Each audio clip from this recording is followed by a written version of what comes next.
प्रलंबित वेतन देण्याची मागणी करत नागपुरातील शिवभोजन थाळी केंद्र संचालक शुक्रवारी विभागीय आयुक्त कार्यालयात आले. दरम्यान त्यांनी आपल्या मागण्यांचं निवेदन महसूल मंत्री चंद्रशेखर बावनकुळे यांना दिलं आणि त्यांना घेराव घातला. गोरगरिबांना अवघ्या 10 रुपयात जेवण मिळावं म्हणून माजी मुख्यमंत्री उद्धव ठाकरे यांनी शिवभोजन थाळी केंद्र सुरू केले होते. मात्र आता शिवभोजन थाळी संचालकांवरच कर्जाच्या वाढत्या डोंगरामुळे गरीब होण्याची वेळ आली आहे. गरजू नागरिकांसाठी राज्य शासनाची शिवभोजन थाळी योजना दिलासा देणारी ठरली आहे.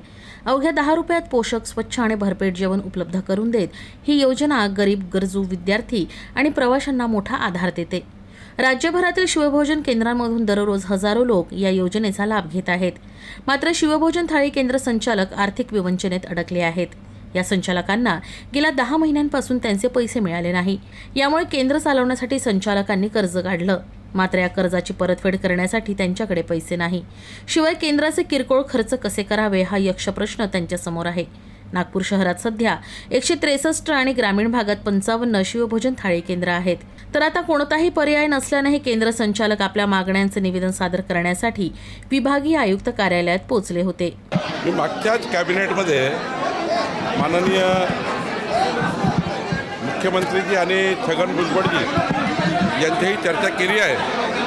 मी आत्ताही त्यांच्याही चर्चा करतो आहे.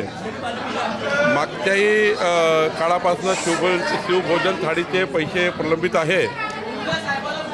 काही ठिकाणी 4 महिन्यापासून आहे, काही ठिकाणी 6 महिन्यापासून आहे. मी आजच माननीय मुख्यमंत्री महोदयाशी आणि आत्ताच भुजबळ साहेबांशी मी चर्चा करतो आहे. मला वाटतं की लवकरात लवकर यांना पैसे मिळतील याचा पुढाकार मी घेईल. कारण मला आज या ठिकाणी विभागीय आयुक्त कार्यालयामध्ये संतप्त भावना या शिवभोजन थाळीच्या आमच्या लाडक्या बहिणींच्या आहे. मोठ्या प्रमाणात आक्रोश आहे.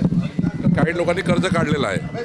तर निश्चितपणे शासनाने लवकरात लवकर यांना त्यांच्या कामाचे पैसे दिले पाहिजे, शिवभोजन थाळीचे पैसे दिले पाहिजे.